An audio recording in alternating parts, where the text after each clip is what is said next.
Olá, terceira série, bom dia. Vamos começar nossas aulas da semana. Hoje nós temos 2 aulas de física, tá? E para isso nós vamos fazer os exercícios do hora de estudo, da apostila, tá? Então, uma aula eu vou passar aqui explicação sobre exercícios teóricos para vocês fazerem, e a nossa próxima aula eu vou fazer alguns exercícios de cálculo junto com vocês, tá? Eu quero que vocês fixem melhor esse conteúdo antes da gente passar para indução magnética, que é um pouquinho mais complicado, tá? Então, para a gente tentar fixar melhor esse conteúdo aqui. Então, peguem lá a apostila de vocês na página 35 e vamos fazer os exercícios, tá? Começando lá pelo exercício número 1, vocês têm uma situação que uma criança estava brincando com o ímã e deixou o ímã cair. O ímã se rompeu em 2 partes. E na hora de tentar consertar e unir de novo aquelas 2 partes, a criança percebeu que os 2 pedaços não se encaixam por causa da ação magnética. Então eu quero saber como que o ímã se quebrou, tá?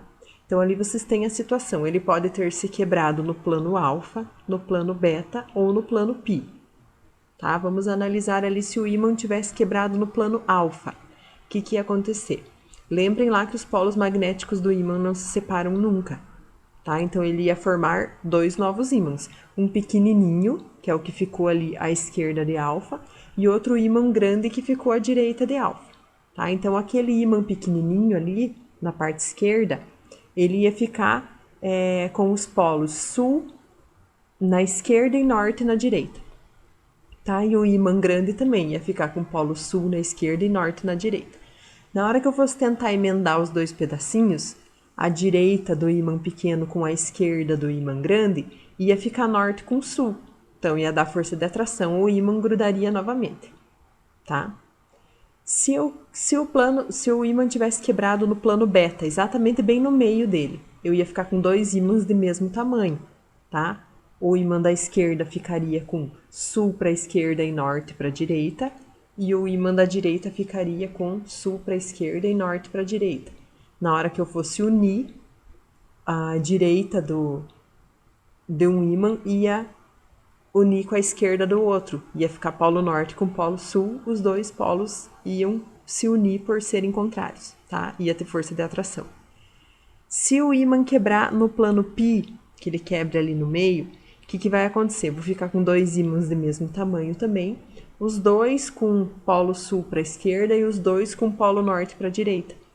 Na hora que eu for tentar unir, vai ficar os 2 polos sul juntos, os 2 polos norte junto. Então vai dar força de repulsão, ou seja, o ímã não vai unir, tá? Então eles só querem saber qual que é o plano que o ímã quebrou para ter acontecido aquela situação, que os 2 pedaços não se encaixam devido à ação magnética, tá? Agora o exercício 2, eles estão falando do maglev, que é aquele trem que ele se move por possuir eletroímãs, tá? Ele fica como se ele fosse flutuando no ar devido à ação magnética. E daí um aluno foi fazer isso, tá? Esse experimento. Ele desenhou um vagão de trem numa caixa de creme dental, colocou vários ímãs em volta. E o que ele quer que aconteça com essa situação? Ele quer que o ímã fique, desculpa, o ímã não, que ele quer que o vagão fique inicialmente em repouso, tá? Ele tem que ficar como se fosse flutuando na caixa, tá?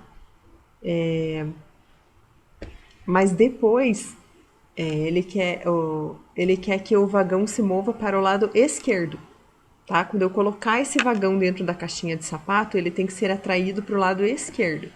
E ele não pode encostar no chão embaixo. Então a gente tem que ver qual que é a alternativa que vai me mostrar essa movimentação que eu quero, tá? Então, ó, não vai haver atrito entre as laterais da caixa de creme dental que ele desenhou. Tem que ter o efeito de levitação, ou seja, ele não pode grudar no chão, e tem que ter um pequeno movimento horizontal do vagão para a esquerda de vocês. Então vamos ver qual dessas alternativas aqui que vai dar certo. Então lembrem assim primeiro, para o trem ficar com o efeito de levitação, ele tem que ter polos iguais embaixo, para dar força de repulsão. tá? Então, ó, aqui tá certo, porque norte com norte não vai grudar, vai ficar levitando. Aqui também vai ficar levitando. Aqui também vai ficar levitando. Aqui não, ó, que vai dar força de atração, ele vai grudar. Então, ele não vai ficar levitando. E aqui também. Então, a letra D e a letra E vocês já eliminam por causa da parte de baixo aqui, tá? Os polos têm que ser iguais para dar força de repulsão, porque eu não quero que o ímã grude aqui, eu quero que o trem fique levitando, tá? E agora vocês vão analisar do lado de cá o que tem que acontecer, tá? Como eu quero que o trem se mova para lá, para o lado esquerdo, ele tem que ter força de atração desse lado, força de repulsão desse lado, tá? Então vocês vão procurar qual que é a alternativa correta lá e marcar X. Agora o exercício 3 está falando que alguns animais, isso já é, né, comprovado, ó, a comunidade científica hoje já admite que certos animais detectam e respondem a campos magnéticos, que é o caso das trutas, que são os peixes que eles se movem numa certa época do ano para o norte ou para o sul, né? Eles fazem um movimento em massa dos cardumes de peixe numa certa época do ano. Então eles estão falando ali, ó, que as trutas arco-íris, elas possuem células sensoriais que cobrem a abertura nasal delas, com feixes de magnetita. E por sua vez, esses feixes de magnetita respondem a mudanças na direção do campo magnético da Terra em relação à cabeça do peixe. Eles abrem os canais nas membranas celulares e permitem a passagem de íons. E esses íons induzem os neurônios a enviarem mensagens ao cérebro para qual lado que o peixe deve nadar orientado pelo campo magnético terrestre. Tá? Então eles estão mostrando ali na figura 1, quando não está havendo nenhum tipo de ação do campo magnético terrestre, tá? E na figura número 2, quando há ação, ó, houve uma inclinação aqui, tá vendo? Desse sensor. Então, aqui quando não havia força e aqui quando havia. Então, ele ficou inclinado aqui, ó, pro lado, apontando no caso aqui pro nordeste, né? Norte que é cima e leste que é direita. Então, inclinado para nordeste, na figura 2. Eu quero saber o seguinte, para esse peixe voltar a se orientar com a figura 1, para que lado que eu tenho que gerar um outro campo magnético para anular esse aqui, tá? Então, se ele inclinou para o lado de cá, eu quero fazer ele voltar para ficar aqui centralizado novamente. Então, para que lado que eu tenho que inclinar um outro campo magnético externo para anular esse aqui que surgiu, tá? Vocês vão marcar qual alternativa vocês acham que é a correta, o campo magnético que vai anular essa flechinha aqui para o nordeste, tá bom? Então, marca a alternativa. Opa, que nem precisa, né? Ó, não apaguei o gabarito da questão aqui. Claro, é só a gente fazer um campo magnético pro lado contrário, né? Se ele tá puxando pro lado de cá, se eu fizer um campo magnético contrário, ele vai anular e aqui a orientação vai permanecer central, tá? Então, vamos lá para o exercício 4 agora. Um astronauta vai levar uma bússola para a Lua e ele verifica que a agulha da bússola magnética lá na Lua ela não se orienta para uma direção preferencial como acontece aqui na Terra. Né? Aqui na Terra, a agulha da bússola aponta para o norte geográfico, porque lá se encontra o sul magnético. Mas lá na Lua isso não acontece. Por que será que isso não acontece? Tá? Vocês vão marcar o que vocês acham que é a alternativa correta lá. Então, na Terra, gente, no núcleo da Terra, existe ferro líquido, e é a movimentação desse ferro líquido que pode fazer surgir campo magnético, tá? Na Lua não existe isso, a Lua não apresenta campo magnético. Então, daí não vai atrair a agulha da bússola, tá? Não é que a agulha da bússola não cria campo.